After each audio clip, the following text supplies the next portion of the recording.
इब्तदाई तौर पर तो इसकी प्रिकॉशन यही है कि अपने आप को अलहदा से रखें, घर वालों से, बाकी लोगों से दूर रखें ख़ुद को, ताकि ये वायरस आगे से आगे फैले नहीं। लेकिन एक चीज़ और आपसे बाकी लोगों के मुताल्लिक भी पूछ लूँ, क्योंकि आप इस पे काफ़ी काम कर रहे थे।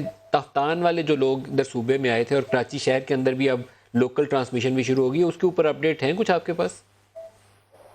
हाँ, एक तो ज़ाहिर है कि लोकल ट्रांसमिशन का विक्टिम तो मैं भी हूँ ना। बिल्कुल, मैं भी बिल्कुल। उसी में आता हूँ। तो जो फिगर थी सुबह तक की वो 83 हैं जो लोकली ट्रांसमिटेड केसेज़ हैं हमारे पास।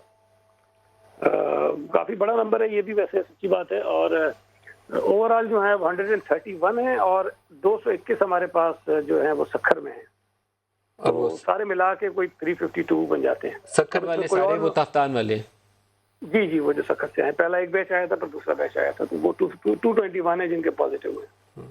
तो सईद साहब, इनके लिए अब इलाज क्या होता है? सिम्पटम्स के ऊपर उन्हें कोई पैरासिटामोल वगैरह देते हैं या कुछ और भी चीज़? क्योंकि अब आप खुद नहीं भी एक देखें, मर्ज़ वाली स्टेज पे आ गए हैं, तो इसलिए ये ऐसी बात आपसे पूछ रहा हूँ। जी, जी, जी। जी, देखिए, एक तो ये इसकी दवाई कोई नहीं है, वो तो सबको पता है, पूरी दुनिया में पता है, कोई वैक्सीन नहीं है। तो 15 दिन के लिए वो कहते हैं अलग हो जाएँ ताकि ना फैले, पहला काम ये है।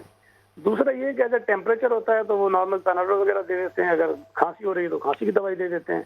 लेकिन इसका जो जो अभी तक लोग ठीक हुए हैं, उन्होंने एक तो रेस्ट बहुत की है, आराम किया है और उसके बाद लिक्विड ज़्यादा लेते हैं वो।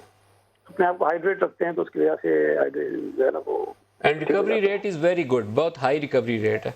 हाँ, अल्लाह का शुक्र है, जिन लोगों ने टाइमली उनको डायग्नोज हो गया है और उन्होंने प्रिकॉशंस किए हैं, फॉलो किया है, जो एहतियाती तदाबीर बताई गई है, तो ठीक हो गए लोग।